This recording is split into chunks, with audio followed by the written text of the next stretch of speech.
তুলে দিচ্ছেন, মহিলা খায় আর বিড়বিড় করে কি যেন দোয়া পড়ে। ওই মহিলাকে খাওয়ানোর পরে কসাই সাইয়েদনা মুসা আলাইহিস সালামকে মেহমান হিসেবে খাবার নিয়ে আসলেন।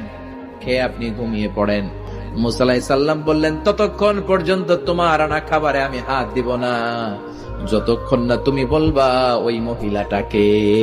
কসাই বলে, এটা আমার মা, এই দুনিয়া এই মা ছাড়া আমার কেউ নাই, আমিও ছাড়া আমার মায়ের কেউ নাই। তোমার মা বিড়বিড় করে কি যেন পড়লো, কি পড়ে তোমার মা? কসাই বলে, আমার মায়ের একটা পাগলা দোয়া আছে, আমার মা প্রতিদিন বলতে থাকে, আমার ছেলের উপর আমি এতটাই রাজি খুশি, শুনেছি এই জামানার বনি ইসরায়েলের সবচেয়ে বড় নবী, ওই নবীর নাম নাকি মুসা। তুমি আমার ছেলেরে কিয়ামতের দিন মুসার সাথে হাসর নসিব করে দিও।